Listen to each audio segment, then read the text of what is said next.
ko na makaya yung ugali niya. Kasi gabi-gabi, wala na siya. Gabi-gabi, galing ako work, wala na siya, ganyan. Tapos giniisip ko yung makalagayan ng mga bata.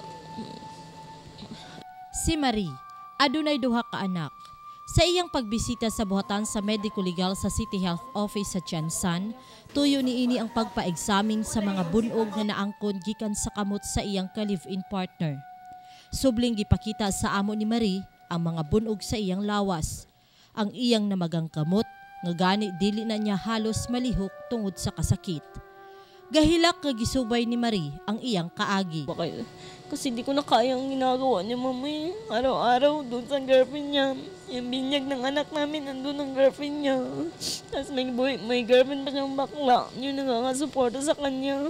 Hindi ko nga inawa yung bakla kasi baka mawala ang suporta niya sa kanya sa mga anak kung madamay na rin. Sa bulan sa Enero hangtod Nobyembre, 320 kung 320 ka mga kaso na sa pagpang-abuso sa kababayenan ang naitala sa buhatan sa Medico Legal sa Dakbayan. Gani mato ni Dr. Antonieta Odi, aduna pay pipila sa mga biktima ang wala lamang mireklamo tungod sa kahadlok ug kaulaw. Proteksyon sa pamilya usab ang nahimong rason kung anong adunay mga battered women nga nagpakahilom na lamang karon. Ang number of battered women sa whole Philippines, actually, meron tayong statistics, no? 7 out of 10 women are battered.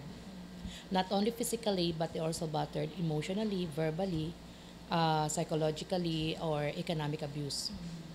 Samtang sa pinakaulahing datos sa buhatan sa City Social Welfare and Development Office, kung CSWDO, migawas nga kapin 116 lamang kung 116 ang naitalang kaso ubos sa Women in Especially Difficult Circumstances kung WEDC.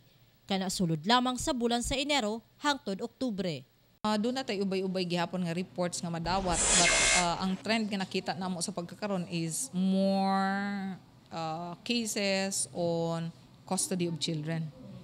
Kay kining mga magbulag na mag-asawa, kining usahay nga nag-abroad ang isa sa mga spouses, and then kinsa karon sa nabilin sa balay ang mo custody sa mga bata, sa lolo sa lola ba o didto sa spouse nga nabilin. Pero ang spouse nga nabilin tungod kay naapoy difficulty coping up with a new role of being a father and a mother at the same time, na ay mga difficulty sila. So munang nag-refer sila sa amo for assistance. Kikahinabi ko si City Councilor Neptali Natividad, isip chairman sa Committee on Women's.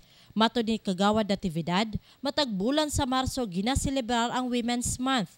Kung diin mas gipahugtan pa ang information dissemination sa matag barangay aron i-edukar ang kadaghanan ilabi na ang mga kababayenan mahitungod sa pagpang-abuso sama sa battery kung pagpasakit pisikal sa usa ka babaye. Aminado si Natividad nga daghan sa mga biktima ang miduol sa iyang buhatan aron mangayo og tabang. Apan daghan pa usab sa mga kababayenan na sa karon ang wala pa makahibalo sa ilang mga katungod. Itong batas ng Republic Act 9262 na year 2004. 2004, 5, 6, murag di gud kaayo nga taas gud kay pero pagka 2007 siya murag na increase gud siya. Nganuman tungod sa na increase kay nagpahitungod to nga aware na ang ato mga kababayan nga nata nay batas. Datay magtago lang sila, di sila gapakita, mahulaw. Pero karon sa information dissemination nato sa ato mga barangay officials, na-inform na mga kababayan nga nata nay batas. Kasi yung ating Women's Month, na sa barangay level na. 26 barangay ginaikot ko yan. Yun ang advocacy ko. Yun ang palagi kong, during sa speech ko, yun ang ko talaga, yung ang Republic Act 9262. Nasuta ko nga ni atong tuig 2004, napanday ang Republic Act 9262, kung Anti-Violence Against Women and Their Children Act of 2004. Unod sa maong balaod nga maproteksyonan ang katungod sa mga kababayenan ug kabataan batok sa pagpang-abuso, sexual man kini o pisikal. Klase-klaseng pagpang-abuso ang nakalakip nga maproteksyonan ni ining RA 9262. Sa kaso ni Marie, nga dili niya legal nga bana ang nanakit kaniya, protektado lamang gihapon kini sa maong balaod, bisan pa man dili sila legal nga magtiayon. Adunay gitaganang family court sa Regional Trial Court sa matag syudad aron lamang mo asikaso sa mga kaso sa pagpang-abuso sa mga kababayenan. Dinhi sa Dakbayan, ang Branch 22 sa Regional Trial Court ang gahupot sa mga kaso ubos sa RA 9262. Matod ni Attorney Marivic Filelian sa RTC Branch 22, ubay-ubay na sa mga kaso sa pagpang-abuso ang nakafile na sa korte karon.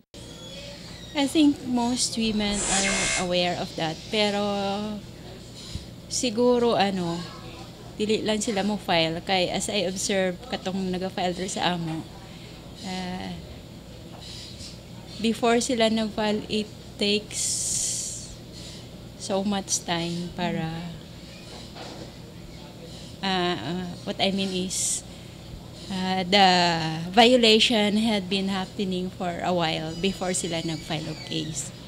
So siguro those victims of violation against women or children, dili dayon basta-basta mo file out. Kasagaran sa mga nagpakahilom nga mga biktima sa pagpang-abuso sa karon, mao ang kaulaw nga mabulgar sa publiko ang ilang gidangatan. Kakulang sa impormasyon ug usahay kulang sa suporta gikan sa pamilya. Apan giklaro karon ni City Councilor Neptali Natividad, chairman sa Committee on Women's, nga andam ang gobyernong mutabang sa mga biktima sa maong kaso. Aduna matod pay konkretong programa ang lokal nga panggamhanan sa Jansan aron proteksyonan ang matag biktima.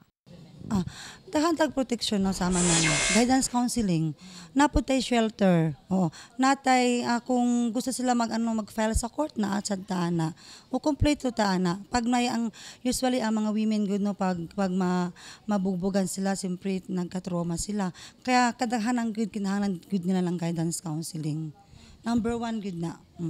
Daghan pa sa panahon karon ang susama kang Marie. Naabuso ang katungod. Apan adunay mga balaod na karon nga nagprotekta sa mga kababayinan. Busa dili na angayang magpakahilom tungod kay daghang ahensya sa gobyerno ang andam nga mosuporta sa matag babaeng biktima sa pagpang-abuso.